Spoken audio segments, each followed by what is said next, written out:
आज हम वीकेजी एकेडमिक्स में क्लास 11th केमिस्ट्री का जो टॉपिक है प्यूरिफिकेशन ऑफ ऑर्गेनिक कंपाउंड्स उसको हम लोग स्टडी करेंगे।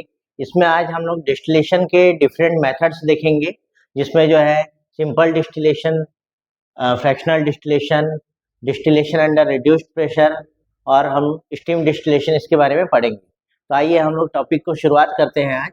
तो सबसे पहले हम लोग देखते हैं कि व्हाट इज डिस्टिलेशन। कोई भी जो लिक्विड है उसको हीट करने पर वो वेपराइज होगा और कूल करने पर वापस कंडेंस हो जाएगा, हमको लिक्विड मिल जाएगा। This vaporisation and condensation is called distillation. इसको हिंदी में हम लोग आसवन बोलते हैं। फिर हम लोग आते हैं सिंपल डिस्टिलेशन को देखते हैं। तो सिंपल डिस्टिलेशन क्या होता है, इसमें दो लिक्विड को अगर हमको सेपरेट करना है या किसी लिक्विड में से जो उसमें इनसॉल्युबल इम्प्योरिटी है उसको सेपरेट करना है, तो अगर दोनों का जो बॉइलिंग पॉइंट का डिफरेंस 30 डिग्री सेल्सियस से ज्यादा है तो हम लोग जो है सिंपल डिस्टिलेशन करेंगे। हम लोग डिटेल में आगे प्रोसेस देखेंगे हम लोग। तो इसके लिए कंडीशन यही है कि दो लिक्विड या दो कंपोनेंट के बीच का बॉइलिंग पॉइंट 30 डिग्री के सेल्सियस से ज्यादा होना चाहिए। कहीं कहीं 25 डिग्री सेल्सियस भी लिखा हुआ है। फिर उसके बाद फ्रैक्शनल डिस्टिलेशन, इसमें हम लोग जब बॉइलिंग पॉइंट 30 डिग्री सेल्सियस से कम हो जाता है तो हम लोग जो है एक अलग से फ्रैक्शनेटिंग कॉलम का यूज करते हैं, जिसके कारण जो दो लिक्विड को या दो कंपोनेंट को सेपरेट करना आसान हो जाता है। फिर उसके बाद डिस्टिलेशन अंडर रिड्यूस्ड प्रेशर, ये उस लिक्विड के लिए करते हैं जिस लिक्विड का बॉइलिंग पॉइंट आने के पहले ही वो लिक्विड जो रहता है डिकम्पोज हो जाता है, तो उसके लिए हम लोग डिस्टिलेशन अंडर रिड्यूस्ड प्रेशर करते हैं। फिर स्टीम डिस्टिलेशन, स्टीम डिस्टिलेशन जो रहता है ऐसे लिक्विड के लिए करते हैं जो वाटर में तो इमिसिबल होते हैं लेकिन जो है स्टीम में जो रहेंगे वो वोलेटिलाइज हो जाएंगे। तो ऐसे वाले के लिए हम लोग जो यूज करते हैं स्टीम डिस्टिलेशन करते हैं। तो अब हम देखते हैं सिंपल डिस्टिलेशन। तो सिंपल डिस्टिलेशन, इसमें हम लोग तब इसको यूज करते हैं जब कोई लिक्विड जो रहता है, दो लिक्विड है उनके बीच का बॉइलिंग पॉइंट का डिफरेंस 30 डिग्री सेल्सियस से ज्यादा है या लिक्विड में कोई इनसॉल्युबल इम्प्योरिटी है, उस कंडीशन में करते हैं हम लोग। तो इसमें हम लोग क्या करते हैं कि सबसे पहले जो यहाँ पे एक फ्लास्क रहता है जिसमें इम्प्योर जो है हमारा ऑर्गेनिक कंपाउंड रहेगा, लिक्विड रहेगा, इसको हम लोग हीट करते हैं। या वाटर बाथ हो सकता है, सैंड बाथ हो सकता है, उससे हम लोग हीट करते हैं। यहाँ पे टेम्परेचर को भी प्रॉपरली मेजर करते हैं थर्मोमीटर से। तो होता ये है कि जो लिक्विड होता है वो बॉयल हो जाता है, उससे बॉइलिंग पॉइंट से थोड़ा सा ज्यादा टेम्परेचर रखते हैं तो लिक्विड बॉयल हो जाता है और बॉयल होके जो लिक्विड जो रहेगा वो वेपर फॉर्म में यहाँ से पास होगा, कंडेंसर से पास होता है और कंडेंसर से पास होने के बाद में ड्रॉप ड्रॉप करके यहाँ पे जमा हो जाता है रिसीवर में। इस प्रकार से जो है हम लोग प्योर लिक्विड को ऑब्टेन कर लेते हैं और सारी इम्प्योरिटी जो रहती है जिसका बॉइलिंग पॉइंट ज्यादा रहता है या जो सॉलिड फॉर्म में इम्प्योरिटी रहती है वो यहीं रह जाती है, फ्लास्क में रह जाती है। तो ये पहला रहता है, इसमें benzene, toluene, ethanol, acetone, chloroform, carbon tetrachloride, इन सब का जो है प्यूरिफिकेशन इस मेथड से किया जा सकता है। अब आते हैं हम लोग फ्रैक्शनल डिस्टिलेशन में। फ्रैक्शनल डिस्टिलेशन मतलब इसमें दो कंपोनेंट जो रहेंगे जिनका बॉइलिंग पॉइंट का जो डिफरेंस रहेगा वो 30 डिग्री या 25 डिग्री सेल्सियस से कम रहता है, तो उसको सेपरेट करते हैं। तो इसमें होता यह है कि यहाँ पे जो लिक्विड मिक्सचर को लेते हैं और जब उसको हीट करते हैं, जैसे हमारा बॉइलिंग पॉइंट किसी एक लिक्विड जिसका लोअर बॉइलिंग पॉइंट है उससे थोड़ा सा ज्यादा होता है, तो जो पहला लिक्विड जो है वो वेपराइज होता है और वेपर होके जो है उसकी वेपर आगे बढ़ने लगती है।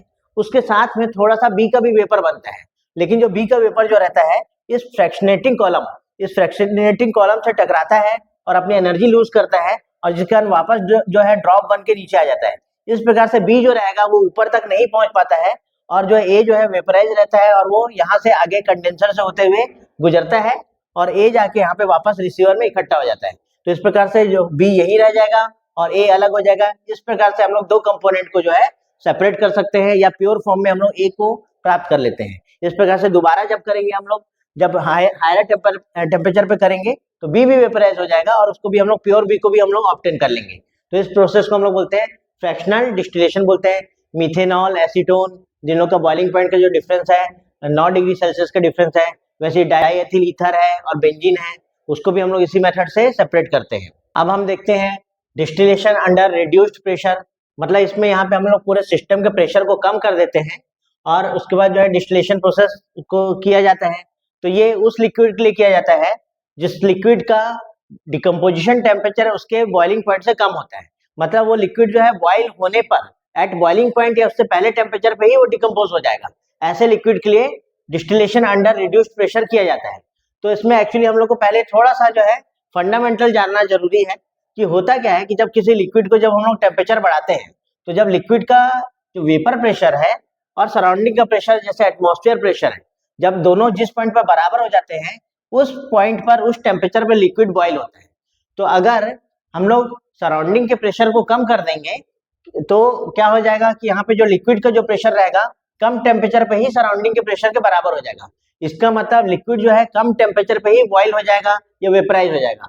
तो इस प्रकार से हम लोग क्या करते हैं कि जो लिक्विड के जो बॉयल होने के टेम्परेचर को या वेपराइज होने के टेम्परेचर को कम कर देते हैं, प्रेशर को रिड्यूस करके, और लिक्विड जो है डिकम्पोज होने के पहले ही जो है अपने वेपराइज हो जाता है।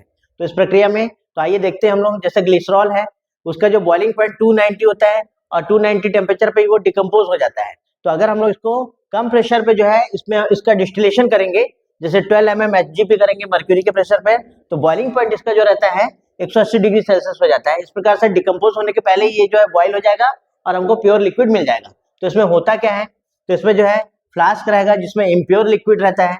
अब यहाँ पे हम लोग जब इसको हीट करते हैं तो यहाँ पे जो लिक्विड रहेगा वो वेपराइज होगा। क्योंकि यहाँ पूरे सिस्टम में यहाँ पे हम लोग वैक्यूम लगा के रखे हैं, जिसके कारण पूरे सिस्टम में जो प्रेशर जो रहता है वो कम हो जाता है। तो इसके कारण जो है कम टेम्परेचर पे ही ये लिक्विड बॉयल हो जाएगा और उसका वेपर जब आगे बढ़ेगा तो कंडेंसर से गुजरेगा। कंडेंसर मतलब कूलिंग डिवाइस होता है, तो कंडेंसर से गुजरता है और इस प्रकार से लिक्विड जो हम लोग को यहाँ पे मिल जाता है, प्यूरिफाइड लिक्विड मिल जाता है। तो यहाँ पे प्रेशर को मेजर करने के लिए मैनोमीटर भी लगा रहता है। तो इस प्रकार से हम देखते हैं कि डिस्टिलेशन अंडर रिड्यूस्ड प्रेशर में ऐसे लिक्विड को जिसका डिकम्पोजिशन उसके बॉइलिंग पॉइंट के पहले हो जाता है उसको हम लोग जो है प्यूरिफाई कर सकते हैं। अब हम स्टीम डिस्टिलेशन देखते हैं। स्टीम डिस्टिलेशन कब किया जाता है, उसका कंडीशन है कि कोई जो लिक्विड है स्टीम में वोलेटाइल है, मतलब स्टीम के साथ जो है वो वेपर फॉर्म में रहेगा और मिसिबल रहेगा, लेकिन जब वाटर में आता है तो वाटर में जो है इमिसिबल हो जाता है लिक्विड, यानी उसके साथ जो है घुलनशील नहीं होता है। तो वैसे लिक्विड के लिए किया जाता है। इसका एक्चुअली प्रिंसिपल यही होता है कि जब दो लिक्विड रहेंगे तो उन लोग जब बॉयल होते हैं तब बॉयल होते हैं जब उनके पार्शियल प्रेशर का सम जो एटमॉस्फेरिक प्रेशर रहता है उसके बराबर हो जाता है। तो तब जो दोनों लिक्विड जो है उन लोग बॉयल होते हैं। तो इस कंडीशन में क्या होता है कि यहाँ पे जो हमारा जो लिक्विड रहेगा या ऑर्गेनिक लिक्विड रहेगा उसका जो पार्शियल प्रेशर जो रहेगा वो कम रहेगा हमारे जो वाटर के पार्शियल प्रेशर थे। तो इसका मतलब वो कम टेम्परेचर पे ही जो है वो बॉयल हो जाएगा या वेपराइज हो जाएगा। इस प्रिंसिपल पे काम होता है। तो अब इसमें होता यह है एक्चुअली कि सबसे पहले यहाँ पे स्टीम जनरेटर होता है। स्टीम जनरेटर से को हीट करके यहाँ से स्टीम जनरेट किया जाता है। वो स्टीम जो रहेगा वो आगे जाएगा, आगे जाके यहाँ पे जो ऑर्गेनिक कंपाउंड का जो मिक्सचर है वहां पे जाके मिलेगा। यहाँ पे इम्प्योर लिक्विड है वहां पे मिलता है। तो इसमें जिस लिक्विड का बॉइलिंग पॉइंट कम होता है वो वाटर के साथ जो है स्टीम के साथ मिल जाता है। स्टीम के साथ मिलके जो है ये स्टीम के साथ मिक्सिबल होकर आगे बढ़ता है। जब आगे बढ़ता है तो यहाँ पे कंडेंसर से गुजरता है। स्टीम और वेपर ऑफ ऑर्गेनिक कंपाउंड जब आगे बढ़ता है तो कंडेंसर से गुजरता है।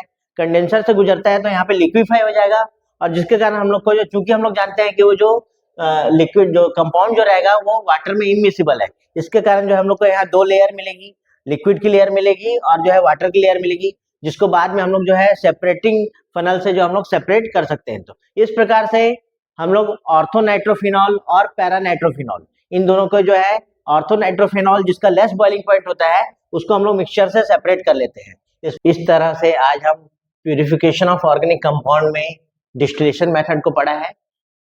आपको मेरा लेक्चर पसंद आया है तो कृपया लाइक, शेयर एवं सब्सक्राइब अवश्य करें। Thank you.